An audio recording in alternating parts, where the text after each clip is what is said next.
Going on, Rob? How you doing? Hey, Nate. It's good to see you again. I only see you like once a week, maybe, You're gonna you get know, to see me unless tomorrow. I have a unless I have a picture of you that I can just go someplace and just look at. Hmm. So it's just like an admiration thing. I just Uh, oh, do me a favor and tell me less about that going forward, okay? okay. I want to show you this right here now, everybody. Manscaped. This is lip balm. Now, we've all used lip balm. This is the Manscaped lip balm. And what I have to say about this, I'll do it right now. I got it too. Put a little on.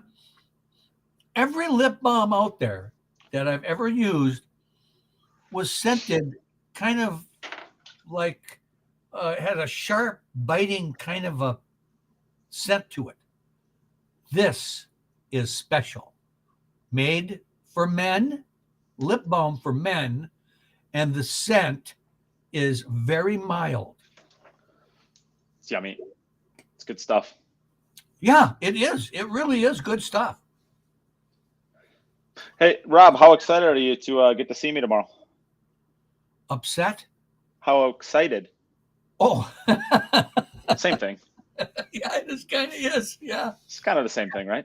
Actually, uh, I just went to a pool tournament last weekend over in Wausau, Wisconsin. And the night before the tournament, I didn't know anything about it. It was an 8 ball and a 9 ball tournament going to be held at the same place on the same day. And what got me was the person who put it on Facebook the night before said, "Hey, this is an opportunity for you to see people you have not seen in a while, to interact maybe with some new players with this and that." And I went, you know what? I'm gonna text this guy who's running the tournament and say I'm coming. I'm just gonna go over there and play. And so that's what this is going to be for me tomorrow. I have not been to a state tournament now in 4 years, and 4 or 5 maybe. One in the last 8, I think. So this is going to be an opportunity for me to mingle with a lot of pool playing friends.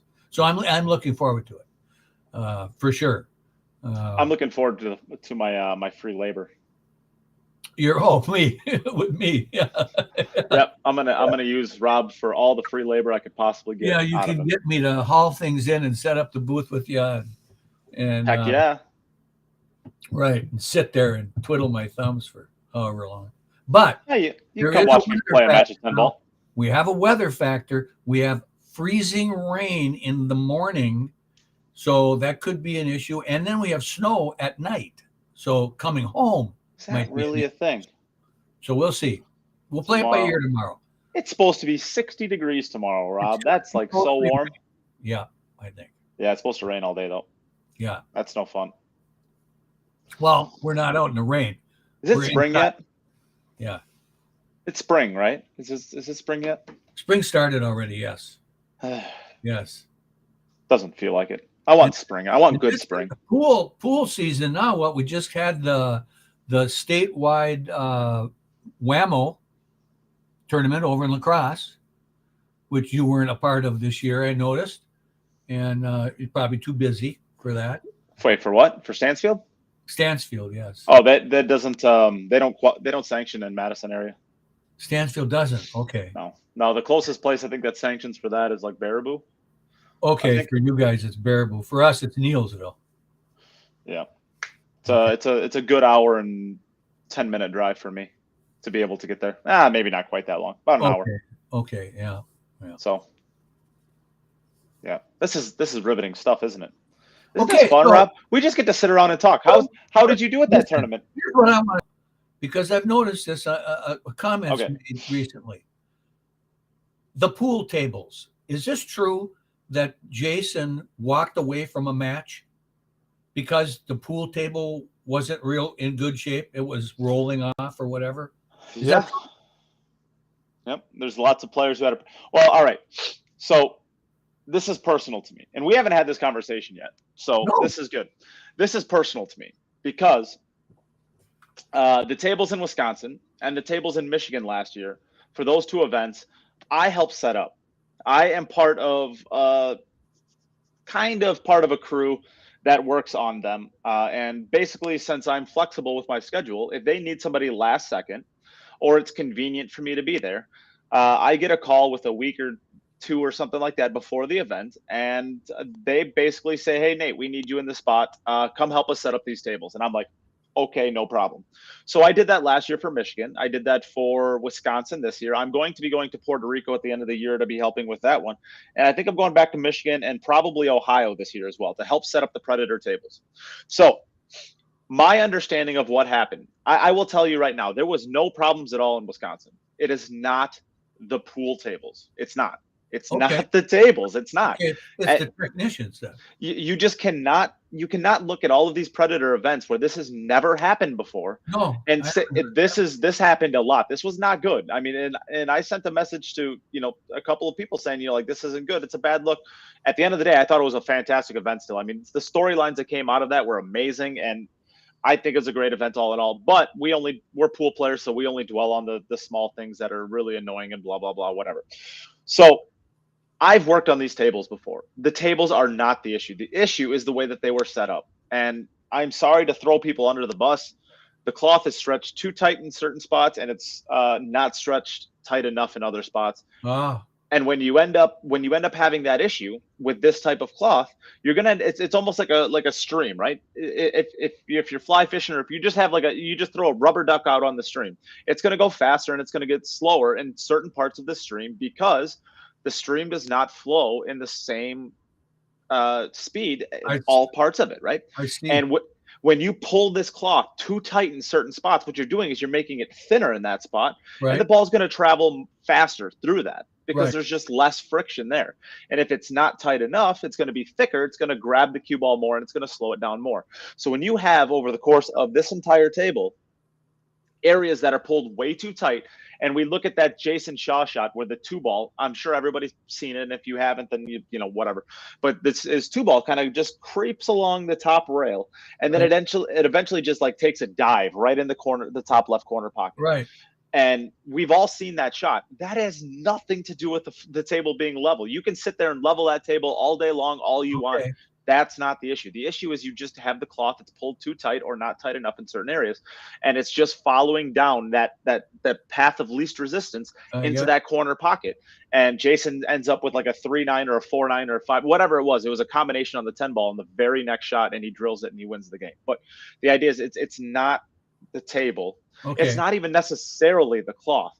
It's the way that it was actually put together. And this is coming from somebody who, like, I don't put the cloth on because I know I'm not qualified to put it on. I've done plenty of tables in the past. I've refelted maybe 7 Valley bar tables, maybe another 6 or 7 diamond bar tables, and then 1 Brunswick 9-footer. I'm not a table mechanic by any stretch of the imagination. I'm not going to claim that I am. I could do the bare minimum of what it takes to put cloth on a pool table, and not necessarily in a great way. I know because I work with the crew that does this. I know what goes into making that table play as good as it possibly can.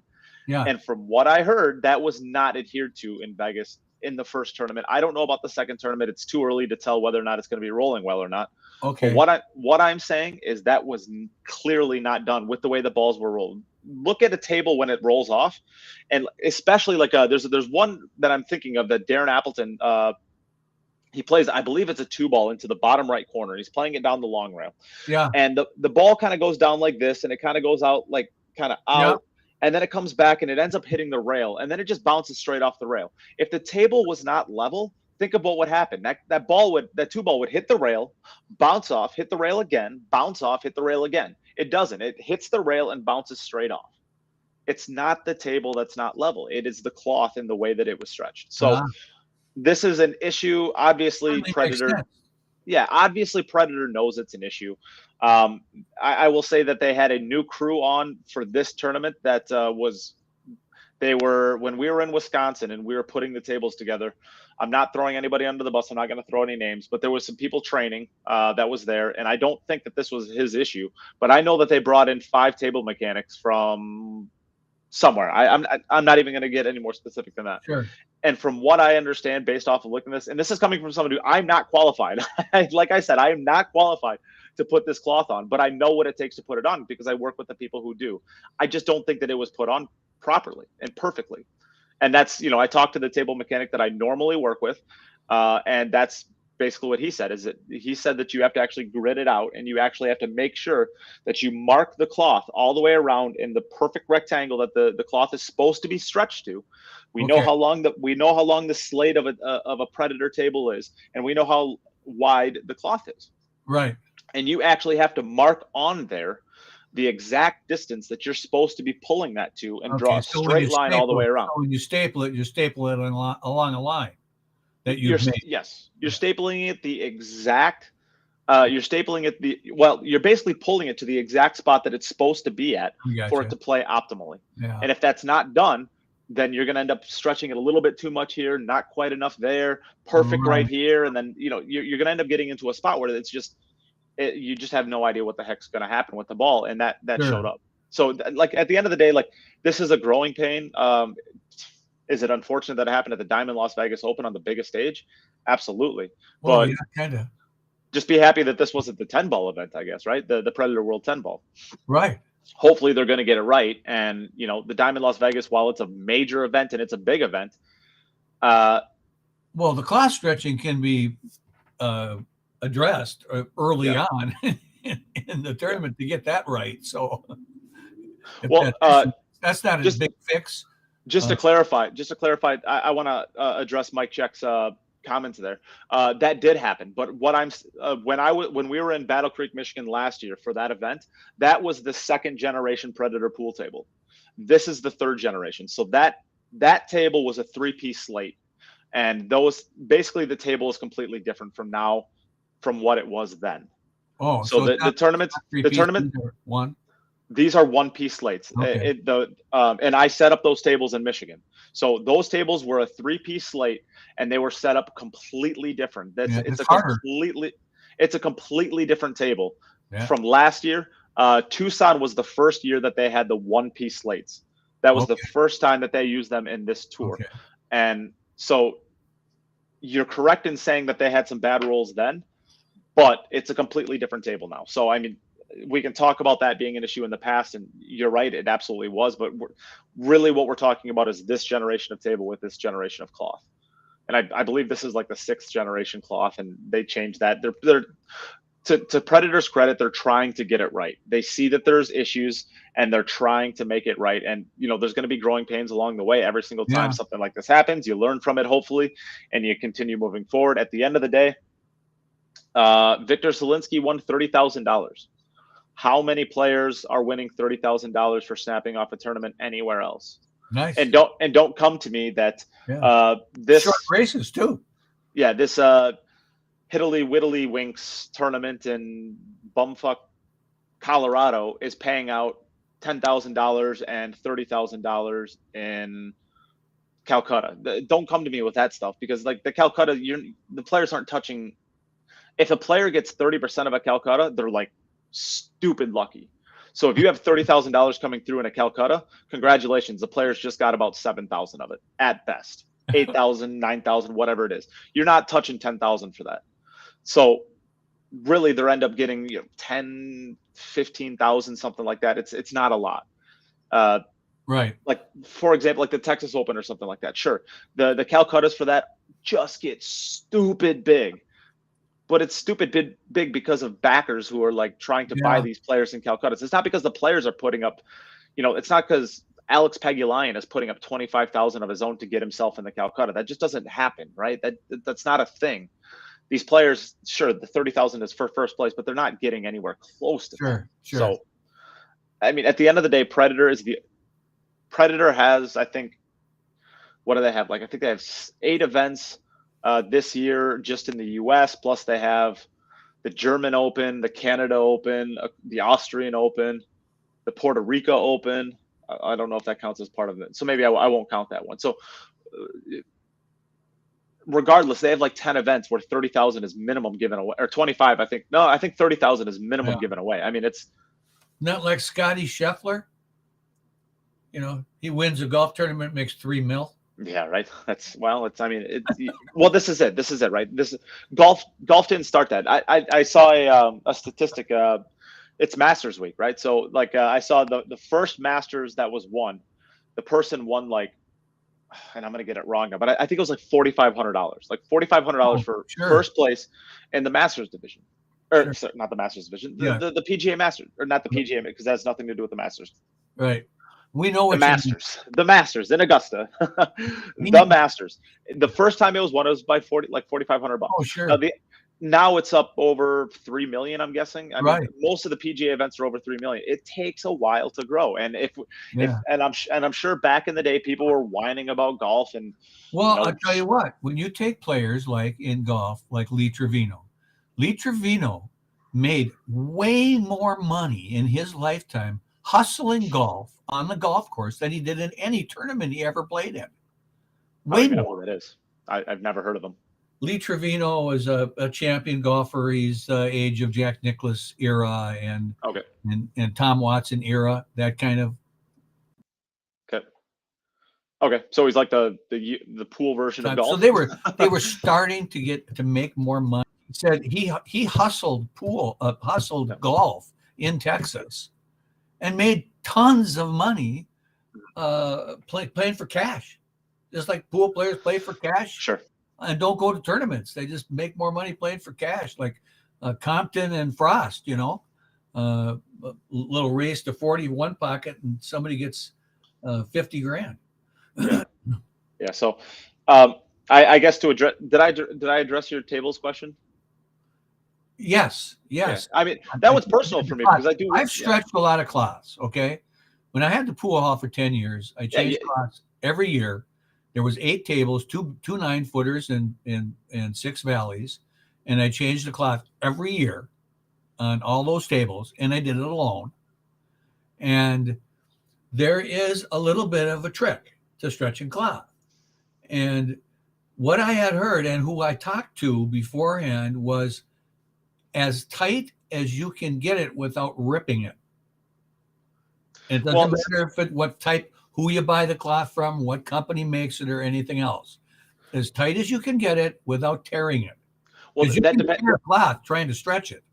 But it depends entirely on which cloth you're using, because there are some that stretch more than others. Yeah. Well, not only that, but there are some cloths that are designed to be stretched like that, and there are other cloths that are not designed to be stretched like that. The Predator cloth is one of those cloths that it's not designed.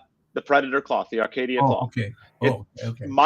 Again, I'm talking a little bit out of my wheelhouse here because honestly, I don't know. I'm only telling you what I was told by the person who I work with on the crew that does these tables. When he should know. Yeah. The Predator Arcadia cloth is not designed to be pulled, tight, super tight, stretched as tight as you possibly can. It's designed. I think it's called. There's a little room for error then in that. Well, yeah, and I think what they said is they called it a stretch rating, and basically what it is you're supposed to pull it as tight as this and not more and not less. So the idea is, so that's why it's very important that when let me grab a piece of paper here. So if this is the actual cloth, actual cloth that goes on a table, and if this is the pool table that sits in there, what you end up having to do is you end up having to basically draw actually physically on the cloth, and you have to draw something like this, and that's where you pull it to the bottom. And that's and this is exactly where you end up pulling the cloth to. As you can see there, that's where you end up pulling the cloth to, because once you stretch, you need to stretch it that far, and that doesn't change. The distance on either side of the table. Well, once you know that, then it shouldn't be a big deal. Correct. If you're paying attention to what you're doing.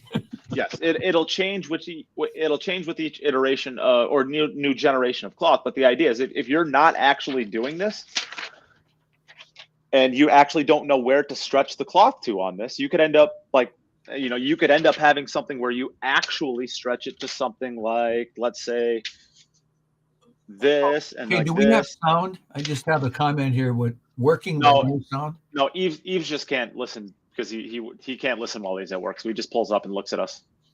You could end up having a situation where you end up like pulling it like this. I got you.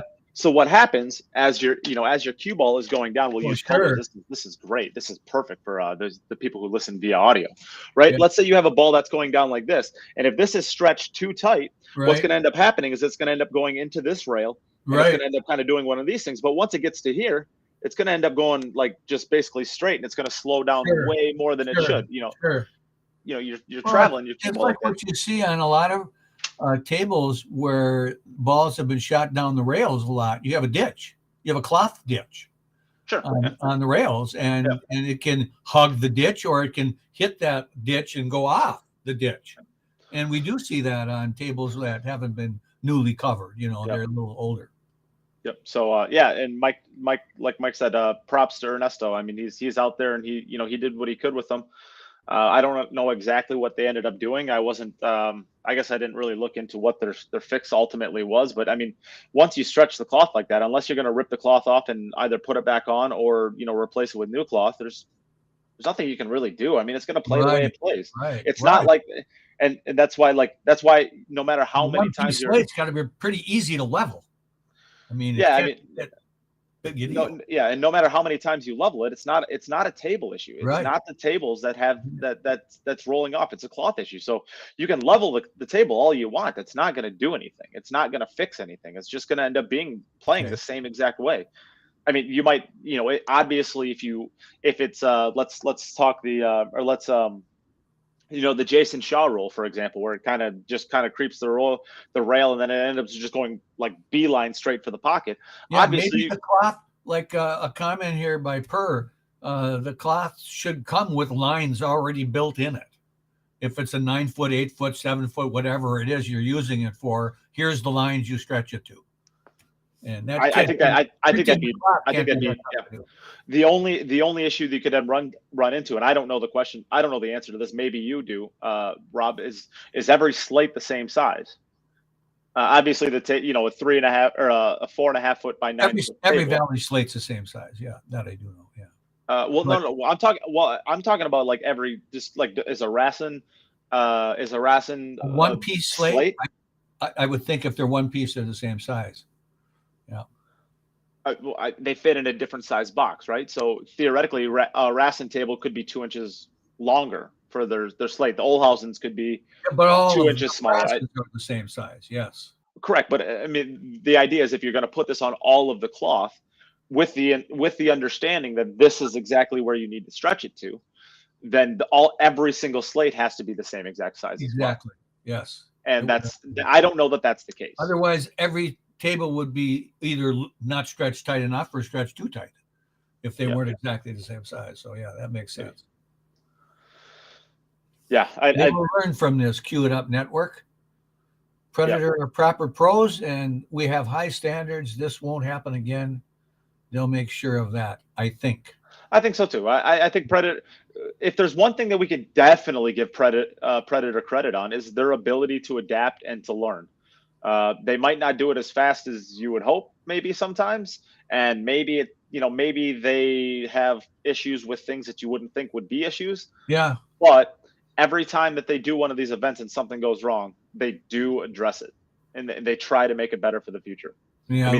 Little Chris has a comment here about, is it too tough actually after everything gets put together is roll a few balls around the table and see how they roll, see if there's anything wrong with them or not. And I'd like to say something to little Chris.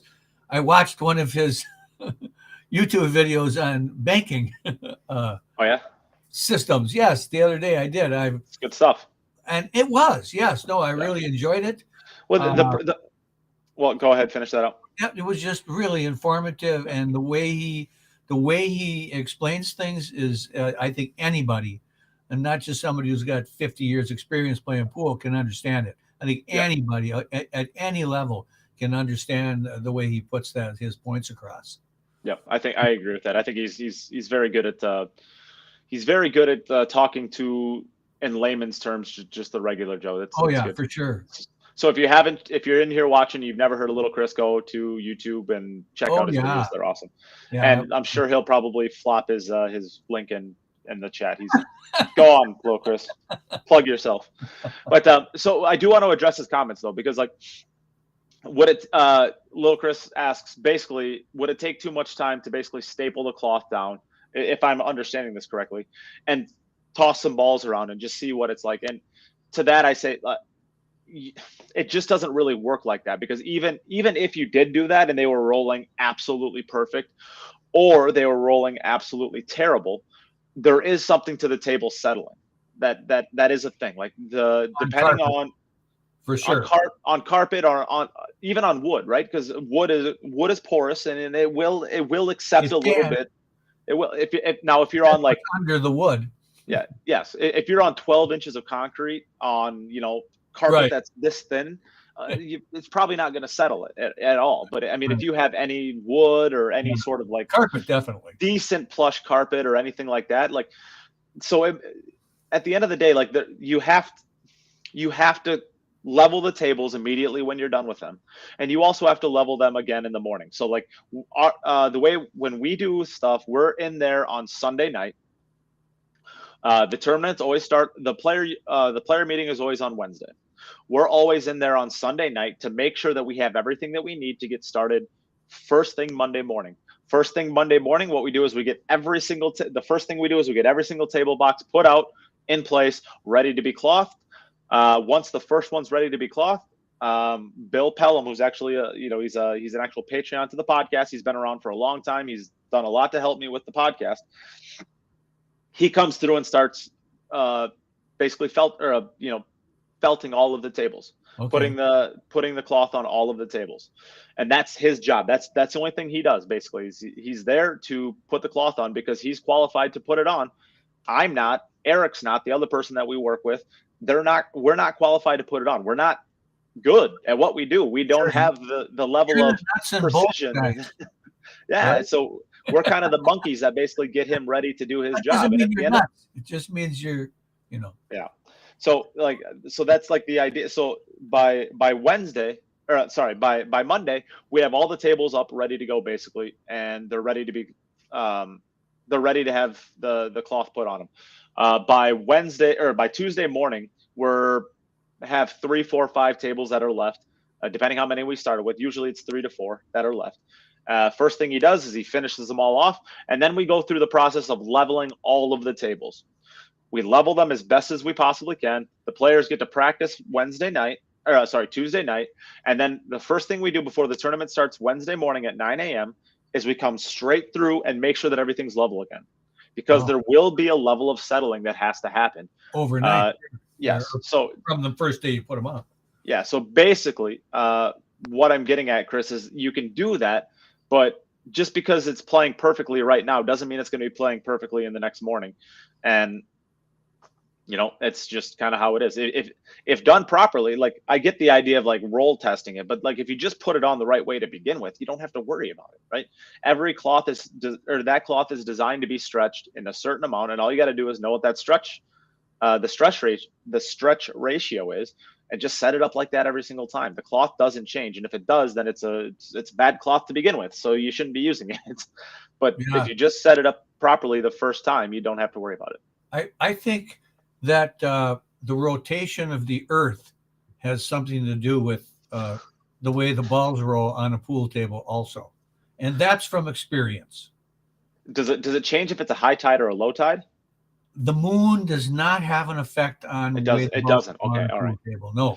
I figured maybe with a high tide, maybe it's kind of pulling the ball off the table a little bit, and then it'll roll a little bit more freely. Well, the Earth's magnetic field is changing now also. So there you go. The balls aren't magnetic except for Valley cue balls. Cue ball, Valley cue ball, yeah.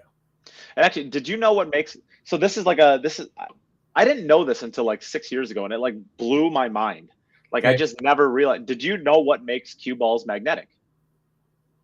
The early cue balls, the oversized ones? No, the ones now. The ones now. Is it some type of magnetic or metal in the paint? That's it, right? I never realized that. I just assumed there was like a big iron ore in the center of the ball, and it just. The old ones there was, yeah. Yeah, I just never like really thought about what the cue ball actually like. There's a big iron basically ingot that's like running right along it, and the paint that you use to finish the cue ball with actually has enough metal in it that it attracts to that, and that's what makes Right. the ball go. I never realized that. It was like 6 years ago, but I just never thought about it. Older cue balls with that metal in the middle used to roll off a little bit right or left. I can remember 15 years ago, Ty Wilson looking at one of those cue balls and putting it on the table a certain way so that when he broke the balls, it was going end over end. The center of the weight in the middle wasn't off to the right or the left. And I can remember asking him, Ty, what are you doing?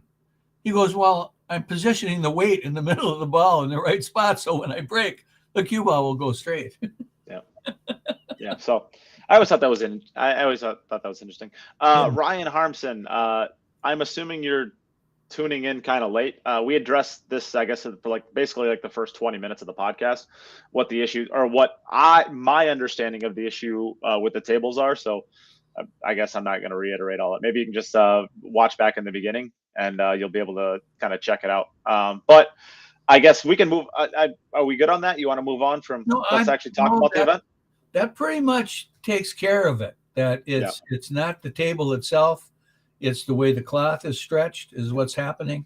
So that's a pretty good answer. That's a sound answer, and that does make sense, because the tighter it is, the faster the ball's going to go. Sure. And if you look at the rolls, really look at the rolls.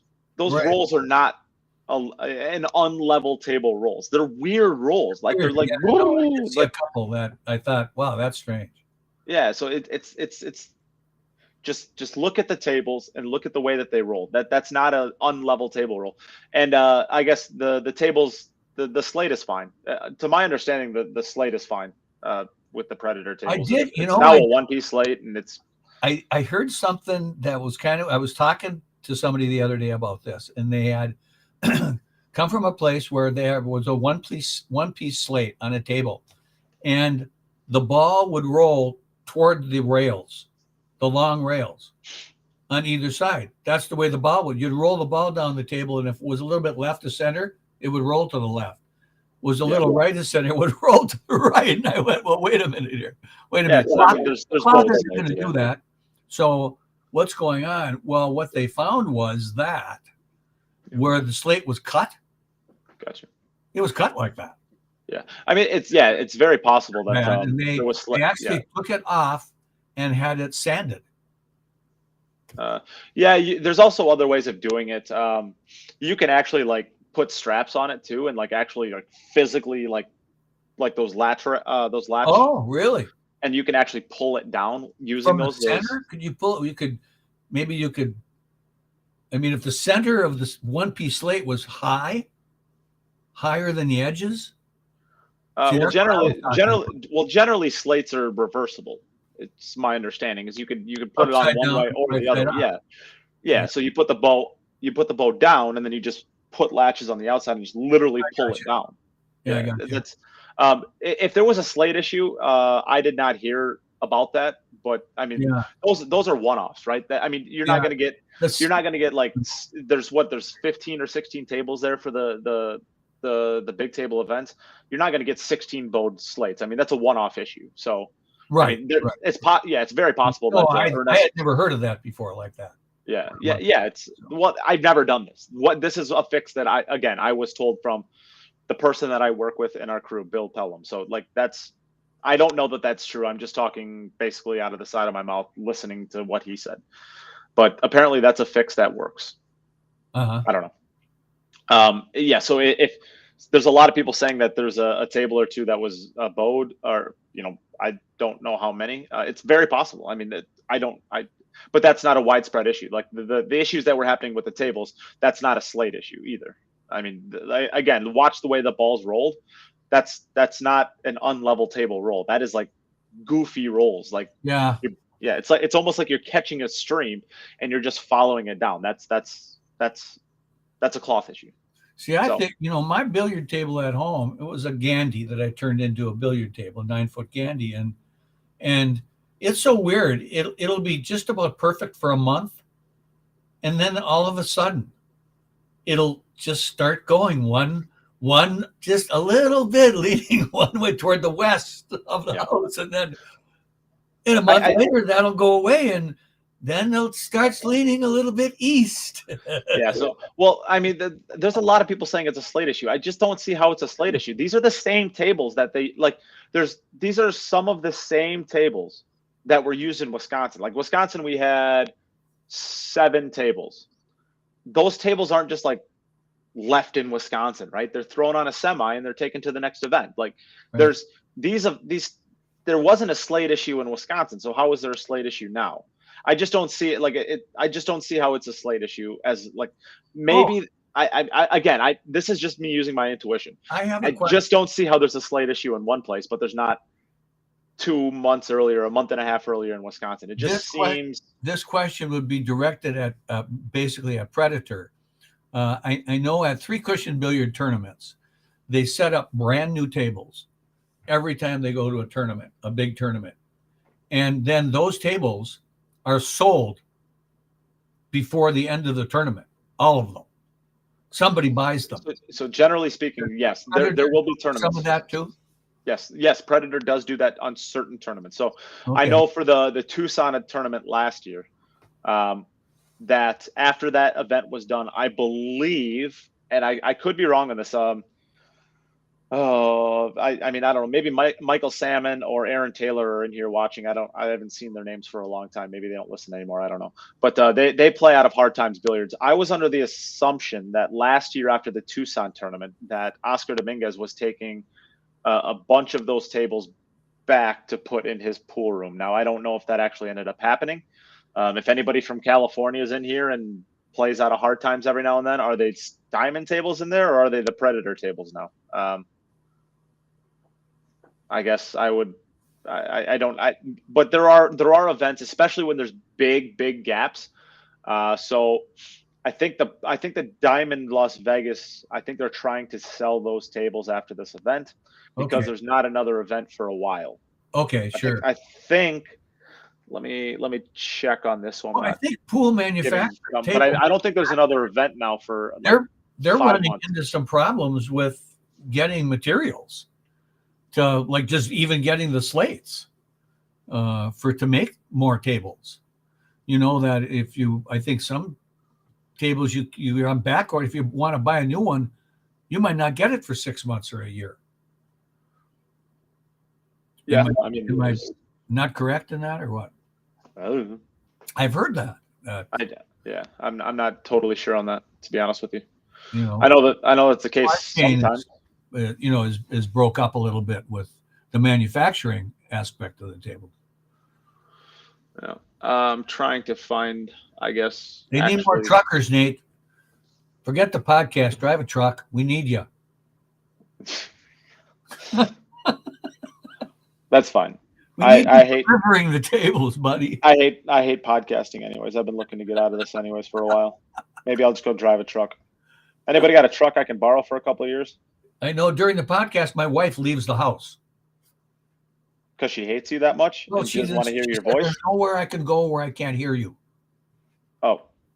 Is that a bad thing? Well, there's closets upstairs, honey, that you could go in. Yeah, I mean, I can see it.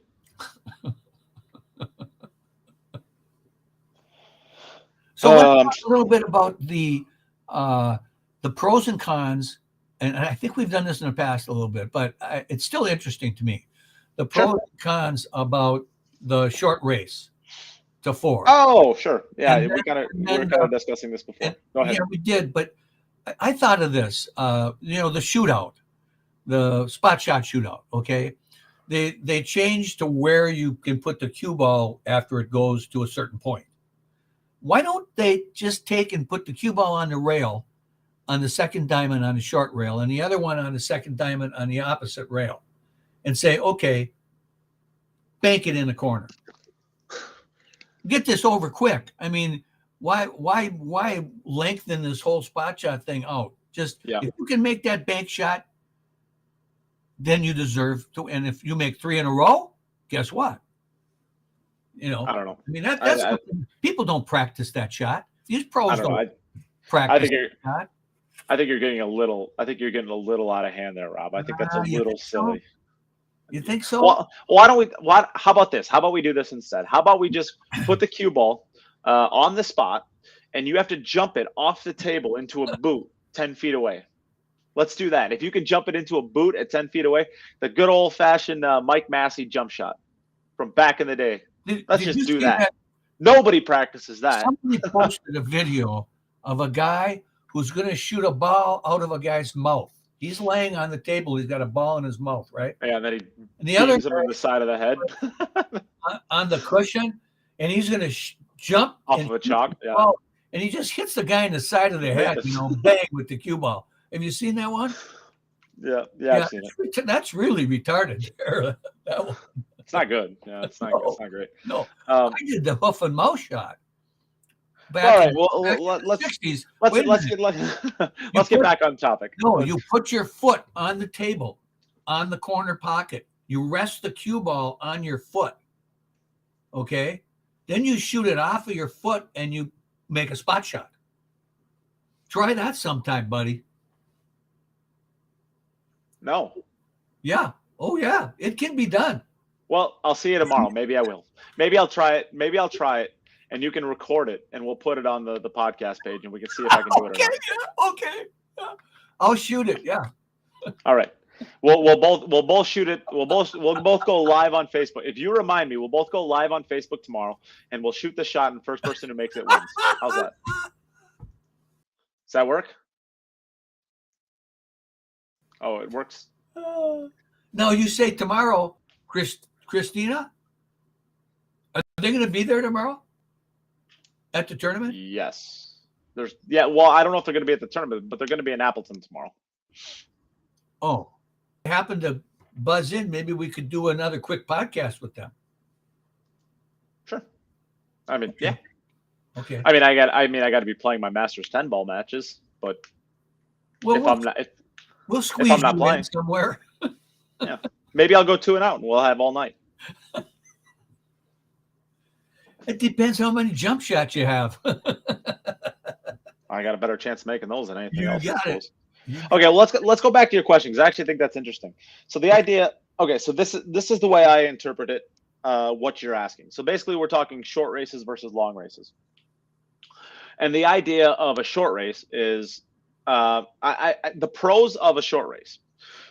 It's short, so all of the people who whine that nobody can focus on anything for more than 10 minutes these days is able to get a nice, quick match that should be close. So you have the benefits of suspense and entertainment of a short, close race, and it's over fast. The cons of it: does the best player win? Well. The best player is going to win if you do a race to 150. Is the best player going to win if you do a race to 4? Not necessarily. So the pros are it's over fast, it's generally very close, and it's suspenseful and it's entertaining. The cons are the best player doesn't always win. Right. All right. So now let's look at the long races. Pro too, that the best player doesn't always win. It's sure. It could be. It depends on how you. Yes. Short race. I love short races when I'm playing better players. It gives everybody a chance, right? It gives everybody a chance. Yeah. So the cons are, of course, the long race. Of course, it's basically the exact same pros and cons flopped. Right. The better player generally wins. Generally. But you have to pay attention longer. You have to be more passionate about pool. If somebody who's never watched a pool match in their entire life, are they going to sit down and watch a race to 17? Probably not. Are they going to sit down and watch an entire race to 4?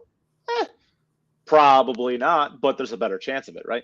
So really, this is all off of the assumption, really, that better or worse, the same players are playing. But what we're finding out is these short races that, have these nice, tight 1-hour matches that you can sit down and watch, and you're not really ruining the rest of your day. You're not dedicating your entire day to it. What we're finding is the best players, or at least a lot of players, will not support them and will not go to them. The only reason Shane is playing in this is because the Predator World 10 Ball's next. The only reason Jason's playing in this, the only reason Sky Woodward Billy Thorpe, all of these players, the only reason they're playing in it is because it's the same weekend, or it's the same location as the World 10 Ball. Do they play in any other ones throughout the season? So then you have to ask yourself, and this is really what we're kind of getting at, right? Is the benefits of basically being able to create this nice, short, exciting, entertaining match, back to back to back to back to back. Is it worth losing your biggest stars for? Or at least that's the way I see this question. And I don't know, it's a conversation to have. What do you think? Well, they asked Shane, basically. They asked him this question. Sure. And he said, I think it's a lot of fun. That was his answer. The short races, let's race to 4. Let's have a shoot off after with spot shots. He said, I think it's a lot of fun. It's probably a lot of fun when you go to one of them a year. From right. I mean, if you're getting in a car and you're bouncing from place to place. No, I get that. Yeah.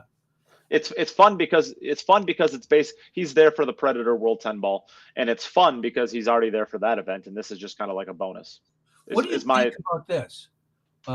This is something that travels around my brain once in a while when they have the tournaments now that are double elimination tournaments until they get to the final 16 or the final 8 or whatever final number you want to pick it to be.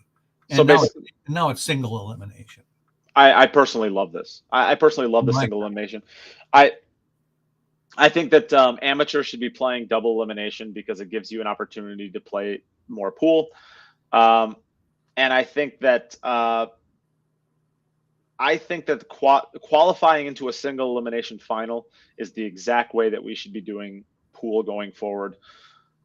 Do we have to? No, but I think that that's going to give us our best chance of satisfying the big pool nuts who just want to watch pool like me and like you. We get to watch a double elimination format, but it also adheres to the people that we're trying to bring into the sport by creating an all or nothing single elimination, you win or go home. That I don't know that the average person will understand a double elimination. And if they tune in to watch a hill match, and let's say you and I are playing for the hill and you beat me, and then I go on to play another match, and next thing you know, we're playing again. I don't know how many people understand truly a double elimination bracket enough to know what's going on without being told. And if you have to spend all of your time as a commentator explaining the actual format of the event and not about the actual event itself or the match or the games that's going on ahead of you, I think it's a really big detriment. Now, could you educate the entire U.S. public on that?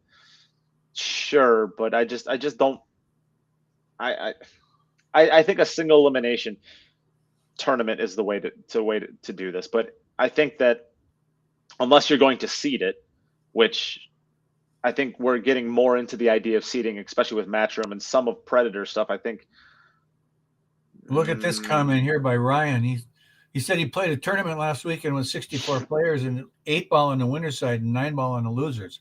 And I'm sure that was to speed up the tournament. Yeah.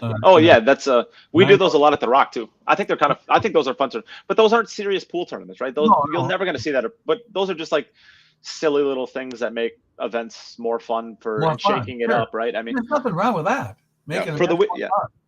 For the weekend warriors, for the weekend warriors that like go to event after event after, it's nice to shake it up every now and then. Just do like a new style. Players, that's full. One of my favorite tournaments every single year that I used to play in when I was a kid was a tournament at the Moose Lodge, and I'm sure you've probably actually played in this in lacrosse. And basically, what it is you go through, and the Friday night you play. It's a team event, and you basically play like a round robin of four people. So you play 3 matches on Friday night. And what ends up happening is, maybe it's Friday into Saturday is what it is. But basically what ends up happening is all 4 teams make it out of the bracket. Every single one of them makes it. But you either make it into Division A, Division B, or Division C. Yeah, I got you. The number 1 team makes it to Division A. The second and third place team make it to Division B, and then the C division so then it ends up working out to where you basically play a qualifier to find out which bracket you're going to end up being in, right? And then you play a standard. I don't think there's single. I think it was double elimination, club championships and things like that. Yeah, they were qualifying Saturday, and then you go into whatever division. Yeah, I think there's a lot of like I mean, if you're a weekend warrior and you're playing all the time, then silly little formats like that. And I don't want to say they're silly necessarily, but changing the formats up can be fun, right? And we don't want to every single weekend. We don't want to be going to an 8-ball double elimination, 32 persons. That just gets kind of boring, right? You got to change it up a little bit, I think. Yeah. Well, in the whole scope of looking at the pool world in the last, say, 3 or 4 years now, even before COVID, but these changes, I think, are positive for the game. Having matches that just go to 4 winner breaks, and then you play 2, and then you have this shootout, and then all those changes are compelling for the viewers, compelling for the pool fans. You may not like them, maybe, or you may love them, somewhere in between, but they're different. Little nuances about the game and about tournament formats that are different. It's not just the standard thing every tournament that these pros go to, and amateurs that go to them too. The U.S. Open, you can be an amateur and go play in it. Sure. Yeah. I mean, at the end of the day, like, we still haven't discussed the short race, long race thing. So let's try to focus on this. What do you think about it? We got to have focus now. I don't know. Well, let's try it. Let's try and see what happens. A shot of whiskey before this. Yeah, let's try and see what happens. Drink. Is that your whiskey? Straight up, baby. Okay, so I get my thoughts on it. I guess as a viewer, I like the idea of it, and even as a player now, because I'm definitely not a professional. But like I'm kind of in that, like, I don't know. I guess I'm like maybe a mid to low semi-professional style or level of player, to where I played Meek Imminent in the Wisconsin Apex, and I had him. I missed an 8-ball like an idiot to beat him 4-1 to get up 3-1 in the first set, breaking the balls. The second set, I was an idiot and missed a 9, or missed positioning really on a 9-ball that would have made it hill in the second set. So am I supposed to beat Meek Imminent? Hell no. But in a race to 4, is it impossible for me? Absolutely not. I can absolutely take, and then Jonas Santa, I played him, and again, this is a characteristic of amateur players, but I missed an actual 10-ball to make it hill in the second set. So 2 professional players in a race to 4, I could get it to a shootout, and once we get to a shootout, who knows what might happen. So this format, I like it for me personally because it gives me a chance, and I can. Maybe I can take a setup. Maybe I can take a match off of a pro. Maybe you can. If I'm playing well, maybe I can take 2 of them off. But do I think that it's good for the players? I mean, there's a reason Jason Shaw, Joshua Filler, Shane Van Boning, Sky Woodward. There's a reason these players aren't going to these events. I mean, they're not. They're too much of a coin flip coming down to these shootouts, and is the $30,000 first prize worth the $2,000 investment that you need to get to these? They say no. Probably not. Yeah. Unless it's close to home where it's going on, or like this one, or you're here for the Predator another tournament that's being held across the street in the same time frame, or something like that where it's handy. Yeah, easy peasy for them. Yep, I think.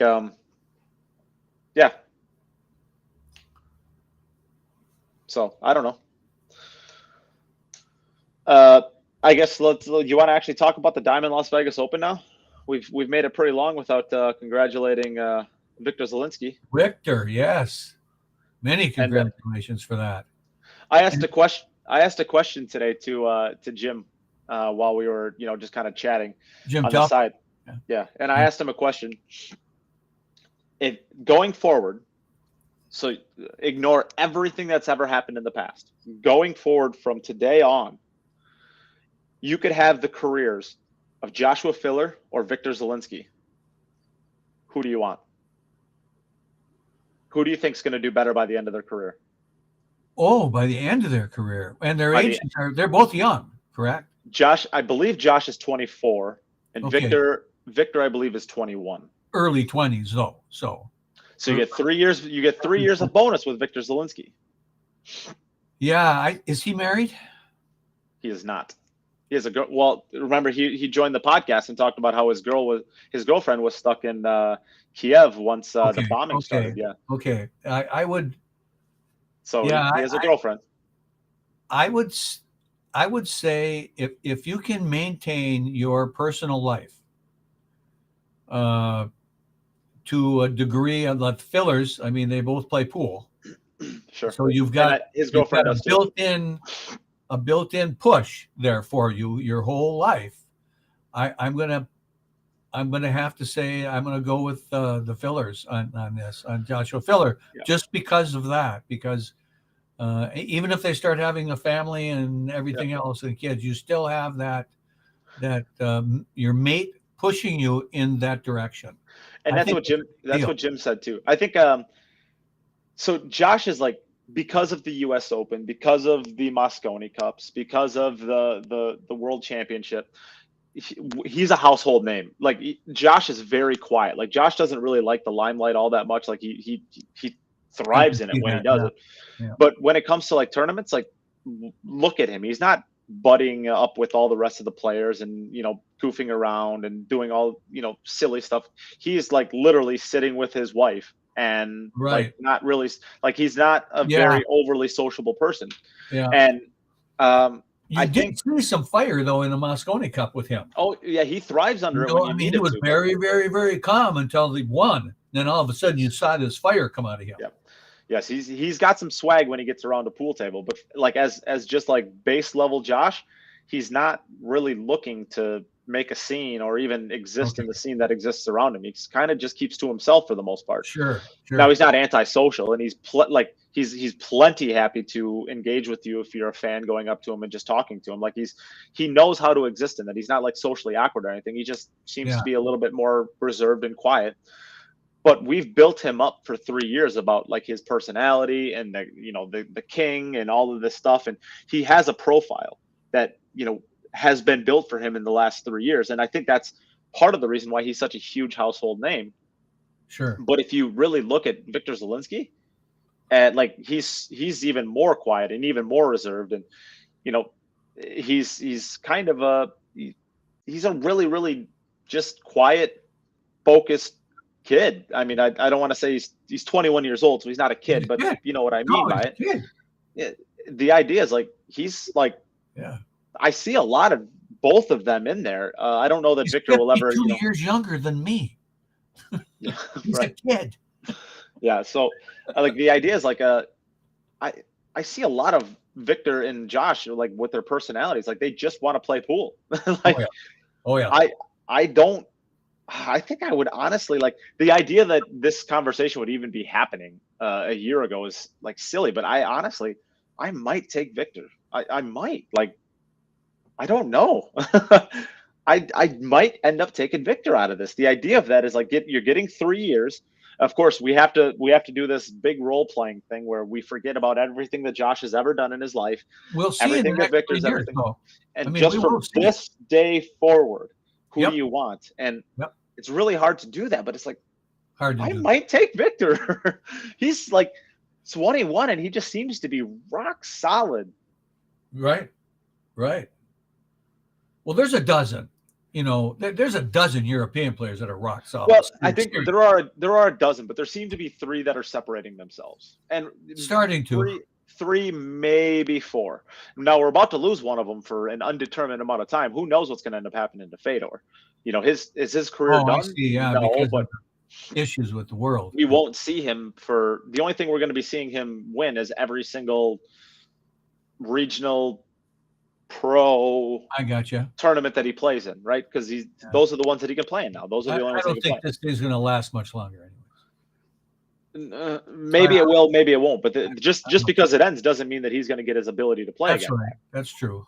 I mean, when was the last time that the actual Russian athletes were able to play under the Russian flag? The last 2 Olympics, they were playing under, I don't even remember what they were called, but they weren't called Russia. They were under something else. I don't know. They weren't playing under the Russian banner. Who's to say that even if this stops tomorrow, that they're going to end up getting to play? Right. I don't know. That's obviously it's decisions that are happening way above our head, but I don't know. How about Will Who knows? Smith? Yeah, the ROC. That's what it was called. The ROC. Oh, okay. Thanks, Ryan. You're the best. But yeah, I mean, I don't know. I might. That's a great question. You know, it is, right? It really is. Like pool is not just the game; it's what's going on in your life. Yeah, and you can see that in people. You can see that they're. I was just at a 3-cushion tournament where one of the best players in the Midwest, seriously, didn't have a very good tournament. Right? He just didn't. He didn't make the finals. He just and after it was over, and I was just talking with him. We were just gabbing about life and stuff, and he told me he's got a teenage son that he's having some kind of parenting issues with, right?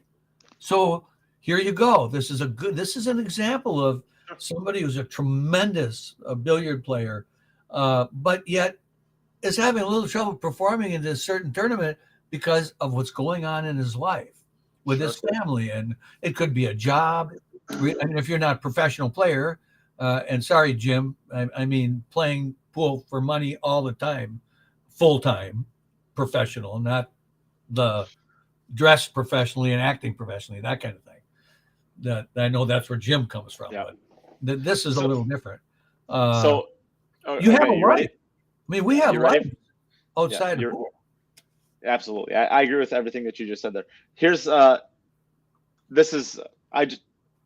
are matches. 4-1, 4-1. 4-1, 4-0. 4-1, 4-0.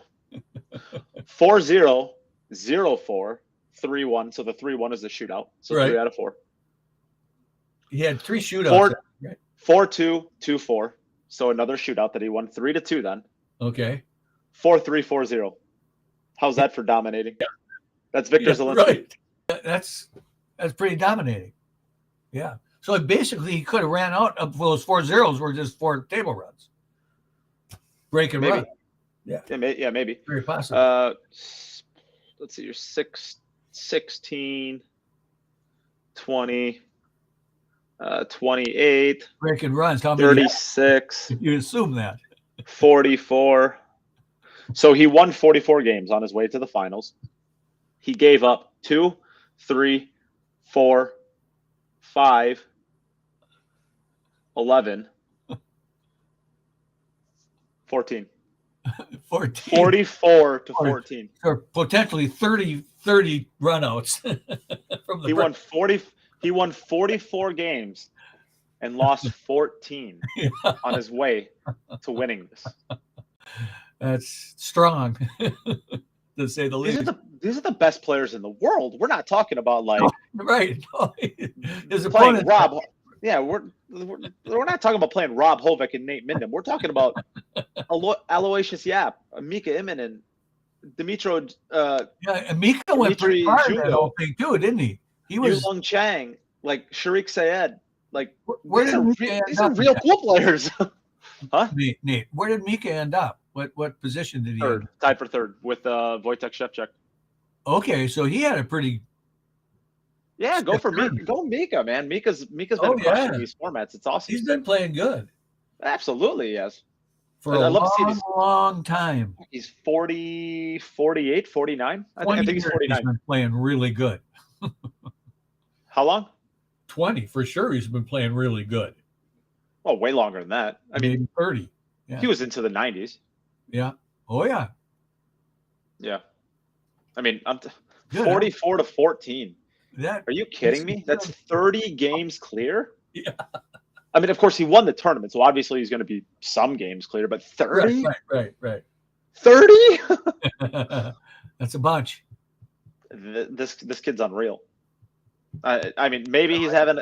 I mean, it's possible. Like, I mean, he beat Aloysius Yap in the finals, and Aloysius Yap had a stretch last year for a month where he just looked unbelievable, and he hasn't been quite that since. He's still been really good, but he hasn't been quite that since the U.S. Open last year, maybe the Michigan Open. It was kind of like but that's when he went back to Singapore. But He hasn't been quite that this year so far. Maybe he's having a hot run right now, and at the end of hey, the doesn't Predator. that happen? Don't you see pro pool players Sure. do that? All of a sudden, they get on a roll, baby. Yeah, the thing is like, can you maintain it? Because like the discussion that we're having, like, are you taking Wiktor Zielinski, you're taking Joshua Filler for the rest of the career? You're projecting that the idea that they're going to maintain this level. And Joshua Filler has not only maintained his level for the last 3 years, he's gotten a little bit better. I think he's still getting better at this game, which is scary to think. Yeah. Is this a hot run for Wiktor, or is this going to be, this is just his break into being the next, dominating US or European player? Three cushion billiards. And just ask yourself that question. What is the limits of the game? Like this, how good can I get? How good can I get at pocket pool? Well, how could you get? And how good can you get at three cushion billiards? I think when you talk about three cushion, I think there's basically no limit at how good you can get. Where pocket pool, I think there's a kind of a limit there. I mean, running out is running out, but how many guys in a race to 40 in billiards run out? I don't think it's ever been done. Well, in billiards, I don't know. Maybe. What? I mean, who's broken ran 40 racks in pool? Who's to say you can't do that? We've seen breaking runs of 10. Why can't we see breaking runs of 15, 20, 25? What did 30? What did we see when Dennis and Sky played on the 7-footer? When they played 10 ball, how many was it 7 or 8 was the high with the breaking runs? Oh, that's a good question. I don't, or something like that. I don't think it was off the top of my head. I don't remember. He won 10 in a row, but it wasn't 10 breaking runs. Yeah, Dennis Arcoyo broken ran 10 against Shane. Okay.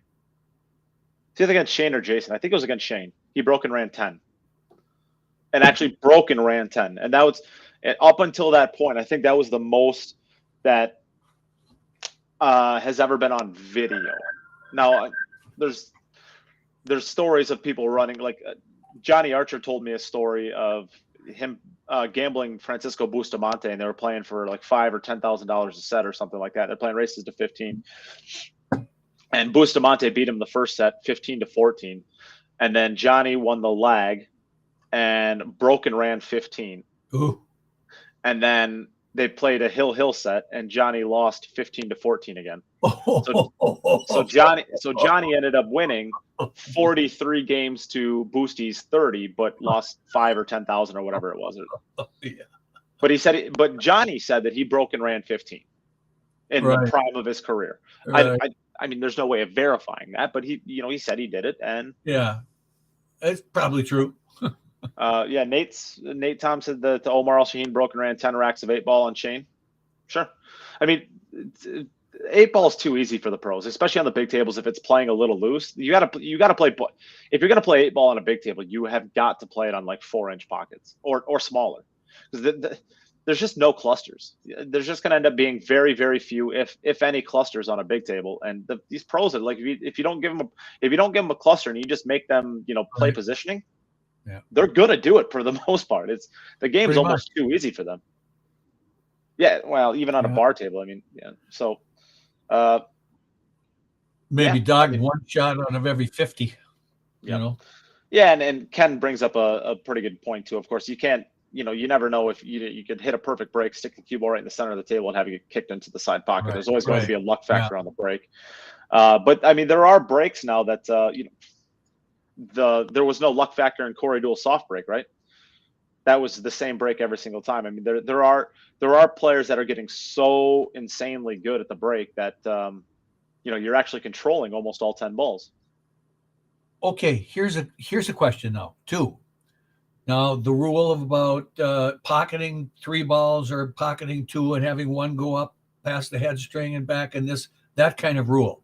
Now, that was kind of distasteful to me when you're talking about the 3-point rule? Yeah, right. That was just kind of distasteful, because you pocket a couple balls, you should be able to shoot again, just because one doesn't go on the other side of the head string. And there was a comment made. That actually happened. Blame Corey Deuel for that. I watched the WPPA event, and that's one of the commentators said that. Well, you can blame Corey Deuel for this. And I said to myself, wait a minute. If Corey's good enough to soft break and make a ball every single time and run out, that's pretty good. I don't think he deserves any blame for that. And why couldn't you now, with technology we have, put a speed limit on a break? Say you got to break at 14 miles an hour or better. That's it. Here's the camera. Here's the speed thing. If it's under 14, then you lose your turn. Well, I'll say this.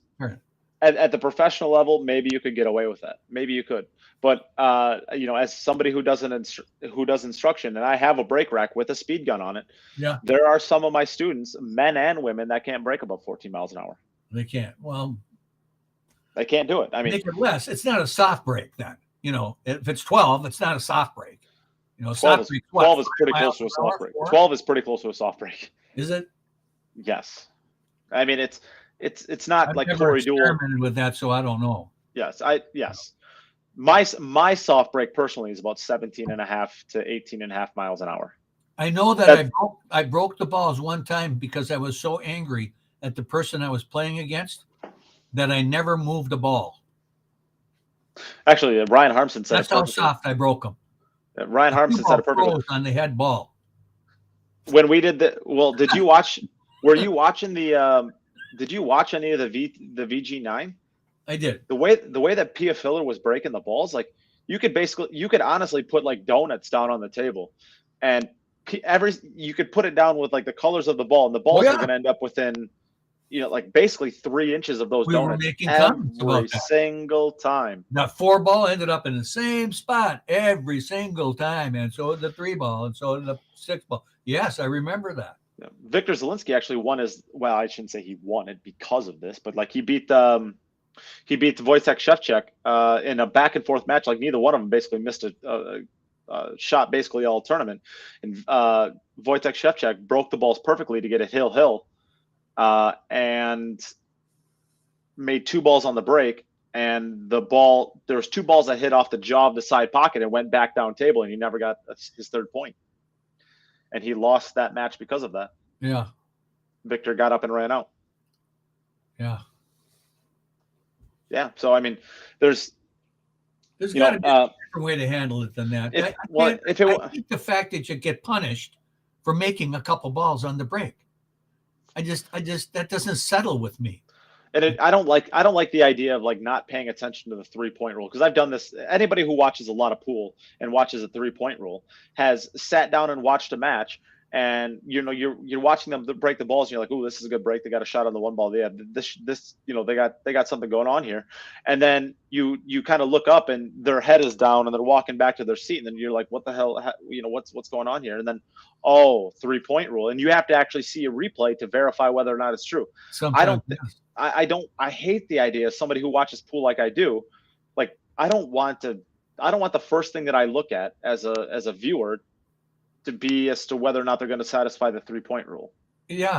I don't want that to be the first thing I think about as they're hitting the balls. That doesn't settle well with me either. No, I hate the idea of it. And, you blame Corey Deuel all you want, blah, blah, blah, whatever. If it wasn't Corey Deuel, it's going to be somebody else. And like, I'm not trying to give Corey Deuel a pass because like he's worked on the edges of the rules his entire career.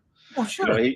He's always found ways to try to wiggle the edge of the rules to give himself an advantage over. Rack all the low balls on the left side, all the high balls on the right. Break out, you make bank the corner ball in the corner every single yes, and then bank the wing ball off an 8-ball rack into the bottom left corner. I mean, he's done things his entire career that are on the edges and tried to build a career off of basically exploiting those things. So I'm not trying to give him a pass, but if it wasn't Corey Deuel in 2002 playing Meekham and in the finals with the soft break, it would have been somebody else eventually. Sure. No, Corey Deuel is a great player, but great for the game. End of story, as far as I'm concerned. I like Corey Deuel. I don't know. We could have a discussion there, I think. Yeah. I think constantly exploiting the rules to your advantage to try to get an edge over your opponents is, while it's crafty. I don't know that. I mean, he's held up a lot of tournaments in his career by slow playing 8-ball racks. I see what you're saying. That regard. Because every single sure. I mean, I'm sounding like a Corey Deuel hater right now, and I'm not. I respect him quite a bit as a player, but he's done a lot of things that have hurt tournament directors. I understand the game as a whole. I mean, if you're in charge of running a tournament, then there's he's a nightmare. Certain he's a nightmare. You'd rather not have on the loser side. Oh, especially not early. Jeez, especially not early. He's a nightmare. I mean, he at times in his career, he has been a nightmare for tournament directors. Now, with that being said, like he's also one of the greatest American players ever to hit a ball. I mean, no question. You certainly can't create a top 10 list without him. No, you can't. I think you could pretty easily do a top 5 without him. Yeah. Shane, Earl, Rodney, Johnny, Mike Siegel, and that's just like the last third. Nick, I don't think Nick, maybe a few Buddy Hall, stuff like that. I mean, now I'm getting into I'm getting into an era that I never had where ability to watch, I came from. Sure. The Miller guy. Yeah. And I think even I think Sky's too early to put into that category. I think, but I mean, there's anyways, we'll move on from that. But yeah, I think it's I don't know. It's what were we even talking about before that? How do we get on to Corey Deuel? We're just ranting today. I like this. This is fun. We were talking about the break. Oh, the 3-point rule. Yeah, that's the 3-point rule. And that the commentator at the women's tournament mentioned this as well. You can blame Corey Deuel for this happening and this rule happening. And I went, huh? Really? Just Corey we're going to blame? It can't be anybody else out there that we're going to put some blame on? He's not the only one. Just because he figured out how to do something in pool that nobody else could figure out. Come on. Yeah. That's it. I don't know. Inventiveness, insightfulness, and stuff. That's creativity. What happened to creativity in pool? I could think of some adjectives that I would also use that are not quite as endearing as those. I'm sure you could. Yes. At the end of the day, like he decided that he could find ways to exploit the rules, and he did it. And it's not like he was breaking any rules. I mean, he played within. No, I don't think. Oh, come on, nope, Rob. You don't think the soft break is not exploiting a rule? Well, sorry. That is not it. So you're telling me that banking the wing ball off of a ball, or putting all 4 solids and all 4 stripes on the other side of it, and saying, well, this is just how it randomly came out. There's nothing I can do about it. No, that's randomly. That's exploiting the rules. It's lying. Well, that's exploiting the rules, right? I mean, you put them there. Well, of course. And how can you say, well, it wasn't random? Well, I just threw them in there. This is the way they ended up. Like, well, that's the point, right? This is the issue with it. Is like, how do you prove that he's lying, right? You're gonna hook him up to a lie detector test? No, that kind of thing, though, I think it isn't right. No, not racking the ball. There are times where he did and times where he didn't. Yeah. That's why you can't pattern rack. I mean, they changed that a while back. There's no pattern racking. So, but I don't know. I guess let's about this. Let's go to this. I'm going to throw this out there. This 16 ball stuff, or what is that? That's fake. It's like 10 ball with 1 extra ball, or whatever that is. It's fake. What is that? That isn't even real. It's a joke. It's fake. Oh, it's a joke. Okay, thank God. That's just a joke. Because I was shaking my head for a while after I saw a picture of that. That's just a joke. How can you make okay. Just a joke, yeah. We got to make a special rack for an extra ball, 11 ball rack. Yeah. Well, I always thought how when you can always tell when you're playing against somebody who's really, really, really good when they take the head ball and they put it up on top of the 2 wing balls, and when they push it up and then they tap it forward, that's when you know you're playing against a real pool player. And I thought maybe you just rack the balls and just leave it there. You don't put the head ball, you just put the 16 ball right there. That'd be good, right? That's a good place for it. You don't need a new rack that way. No, I do. You do see that every now and then. Amateur tournaments, you see that every now and then. I've seen it. So when Mark and I come up there and play those deans events up there, there's usually about every other year I'll actually come across somebody who does that. Yes. And I've seen that. No problem. Just whoop. Yeah. Whoop. Walking away like they just did something really cool. I think it's fun. I think just leave a ball up there and just crack them, see what happens. Pretty funny. It might go flying up into the light, shatter it or something, but you'll look cool. Okay, now let's go to the 10 ball out in Vegas. No, that's going. Well, let me go through the let me go through this tournament a little bit more. Hold on. Let me go through this tournament. Just kind of. I know nothing about it, so tell me what's going on. Well, let me go through the Diamond Las Vegas Open and just kind of say how everybody did. So we already said Wiktor Zielinski wins. Overall, Aloysius Yap in the finals. Wojtek Szewczak and Mika Immonen get third place, third, fourth. They tie for third, fourth. Dimitri Jungo, Levan Corteza, Sholnaki. I can't remember how to pronounce his first name, so I'm just going to go with Sholnaki. And then Kunlin Wu get 5th through 8th, and we'll go back one more spot. So Doan Kwok Hong, Ko Ping Yi, Torsten Holman, Steve Holman, Mark Biesterbosch, Vilmos Foldes, Yulong Chang, Roland Garcia get 9 through 16th. So those were the finishes for the Diamond Las Vegas Open. Pretty cool. All right, let's move on to then the Predator World 10 Ball. So we're going from the format from before into this new format, which is just a race to 8 until you get down to, or deeper into the tournament, I should say.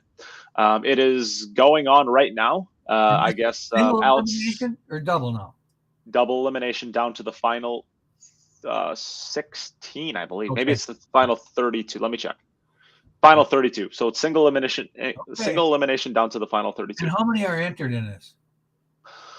This is an invite-only field of, I believe, 96 is what they opened it up to this year.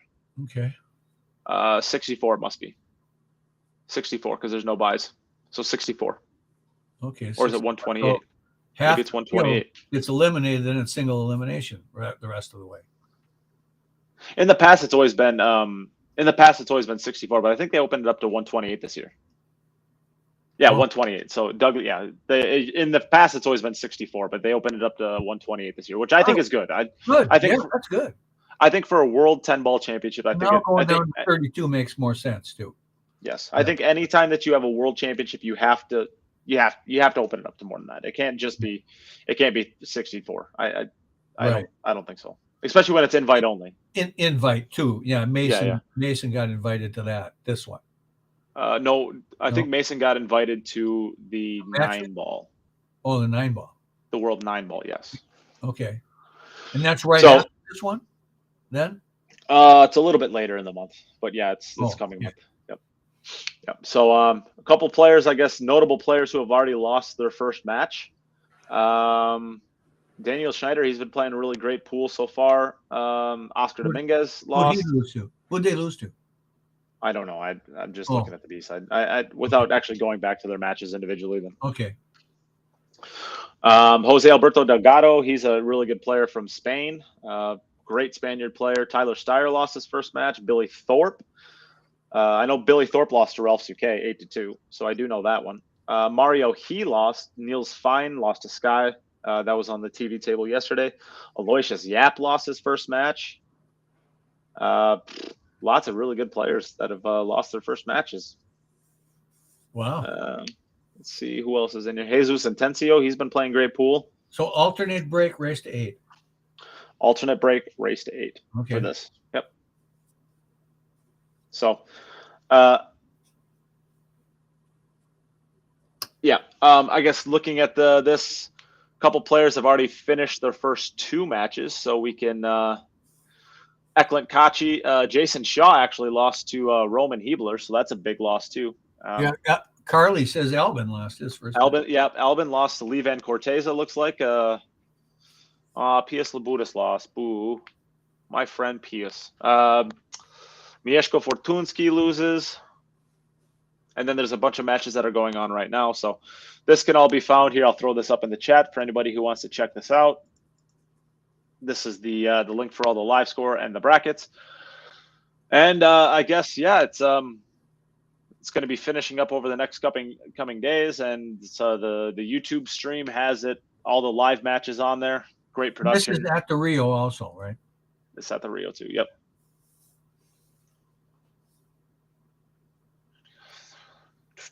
Do we want to talk about how to protect yourself in the rooms when you're there? Yeah, well, I don't know. Do you want to go on the door latch or I don't know. You want to put me on tilt? I might go on tilt. If you ask me this question, I might end up going on tilt, Rob. Okay, we'll save it. We'll save it for when we're all together. No, I'm going on Debbie's tilt. here Dang it! and I'm going on tilt. Dang it! CSI. If you cannot protect your players, get yourself out of that hotel. If you cannot guarantee the safety of your players when they're coming from around the country and around the world, if you cannot protect your players, then get them out of that venue. Get to a new one. This isn't a one-off. For anybody who hasn't, Mieszko Fortunski, Wiktor Zielinski, Konrad Juszczyszyn's, their room got broken into, and I don't know who else was in that room. I think those three. But like, if you can't protect your players, don't play it there. The player should not have to worry about somebody breaking into the room while they're sleeping in the middle of the night and stealing $3,000 from them. And there's just no accountability. There's no cameras, so you can't see when people break into the room. There's no accountability. Like, well, there's no objective crime that's been committed except for the people that say there has. Use the cameras. And really? Sure. And that would be fine if this is a one-off. What we're finding out is this has happened dozens of times in the last couple of years. This happens regularly. If you cannot like keep them safe, you cannot have a tournament there. It's yeah. I mean, Lord, this is not the first time this has happened. This happens regularly. That just made me sick when I heard that. It's really disgusting. I got sick to I got nauseated. It's absolutely disgusting. It's atrocious. Every pool player in the country's coming to play in this tournament. They're going to have money on them, and they're all going to be there. And the problem is because it's at the Rio, there's nowhere else for you to stay. It's not like you can, I mean, unless you're going to rent a car or like get an Uber every single day, it's not like you can stay somewhere else where you're safe. Like at least if at least at Mandalay Bay, if you didn't feel safe at Mandalay Bay, you could go stay at New York, or you can stay anywhere on the monorail. You can stay anywhere. Right. You can't get to Rio conveniently. No, I know, but I literally stayed path a little. I know, because I was at BCA last year and I stayed at Rio for the first 2 days. And I'm like, this place is disgusting. This place is like way overpriced. Everything about that hotel room is everything about that hotel and casino is disgusting. And I'm like, I don't care. I'm leaving. I went and stayed at Bally's, which isn't a huge upgrade, but it's light years better than Rio. Oh, yeah. Way better than Rio. And I ended up walking my dumb ass back and forth every single day. Oh, it's like a mile. I walked back and forth. Pretty far. Yes. I mean, at night, it was actually kind of nice. Yeah. It was in the morning when I walked. But anyways, I walked back and forth. Too, when you did that? Isn't that when they had the tournament in the summertime? I don't remember when it was last year. No, I think it was later in the year. I think it was maybe like September. I don't remember. I think it was September. But my point is, it's literally it. If you have, so Laura Berg's saying, buy a pole that goes to your door handle to the floor so you can't get in. Sure, if you get to the point where you have to do that, then you should not be staying there. And if you should not be staying there, if you not be able to trust, then you should not be holding a pool tournament there and subjecting your players who are entrusting you to keep them safe. You just can't do that. I don't care about contracts. I don't care about any of this stuff. There's ways out of contracts. And if you cannot keep your players safe, that's the bare minimum, basically. The bare minimum of what you need to do as CSI is to get your players, give your players a tournament to play in, and keep them safe while they're there. If you can't do those two things, you should not be at the venue you're at. It's disgusting. And I'm not a huge fan of CSI to begin with. Like, that's obviously clear from this, but it's ridiculous. It's literally almost the bare minimum of what you have to do. Rob, yeah, pretty widespread. Look, Chris, this Vinay, he says that it's not just pool players. It happens to. Yes, I mean that's like it's obviously something that's going on with the casino. It obviously is. I mean and if you're like, at the end of the day, you're as credible as the people that you work with. If there's a reason Margaret Fafalova is banned from tournaments too. it is. I'm not trying to get into that discussion right now. We already had this discussion, but like, there's a reason that Belarusian athletes are being punished too. Sure. Who you associate yourself with and who you work with is obviously, if they do dumb things, you're gonna get that reputation on you as well. And if CSI continues to stay at this venue, and all of these things are end up happening, like, that's gonna reflect badly on CSI. I don't know.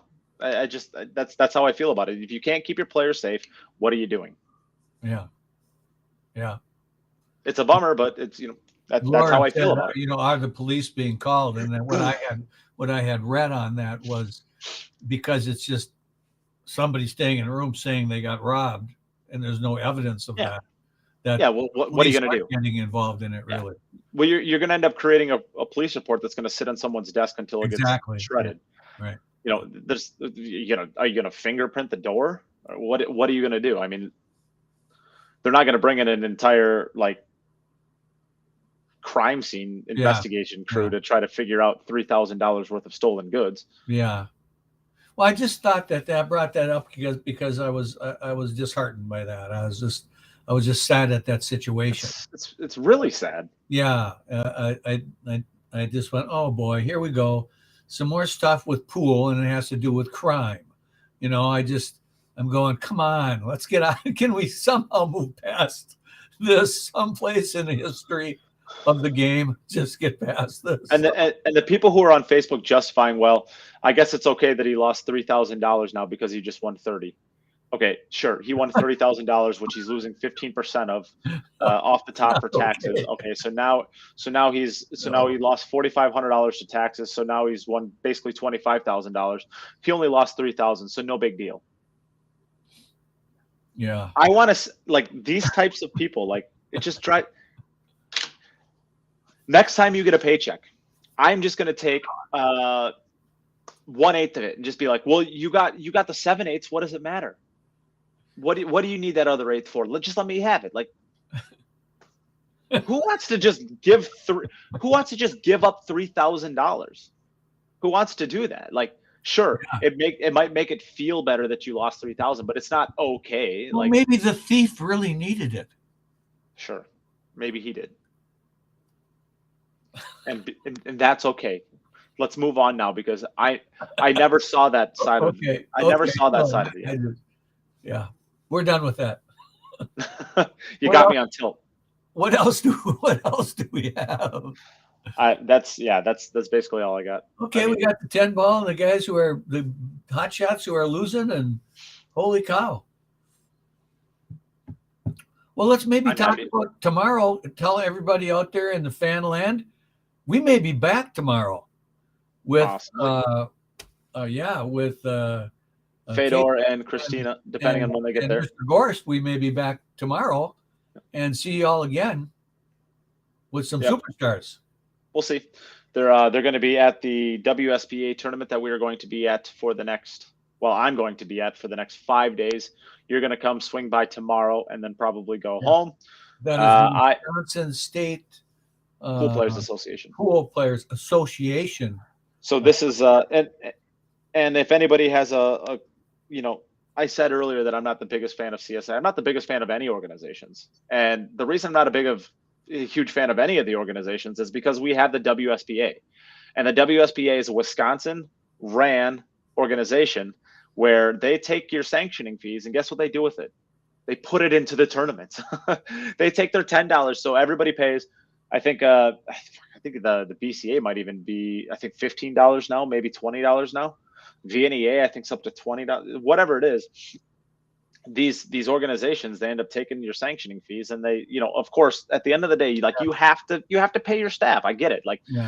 These the places, WSPA is not. The WSPA is a state. Yeah, it's a state-ran organization that doesn't have a huge board. So yes, of course, the board positions are paid, and part of the sanctioning fees goes to paying those. Extremely high either. No, we're talking peanuts. Yes. So the idea is every $10 that they get, let's say $1 goes to paying off the board members' salaries, whatever, setting up the events, blah, blah, blah, making sure that everything runs. But that money just goes back into added money for the event, and you're going to end up having almost all of it. 70% of it at least does. Yes. So how it ends up working is I think there's going to be 1,400 players at this tournament, and I've seen as high as 1,600. So 14 to 1,600 players, and they're going to end up having like a $55,000 added tournament. Right. Because the money stays in there. Because the money from our state organization stays in our state. This was an offshoot of the BCAPL in Wisconsin, which you were the president of for a long time. Sending all the money to CSI or whatever, the BCA organization, and getting $3 back out of 15. And so this became a brand new organization for pool in Wisconsin, and based on that the money paid for sanction fees is going into the tournament by far, the majority of it. Correct. Yeah. Good thing for pool. Good thing for pool in Wisconsin.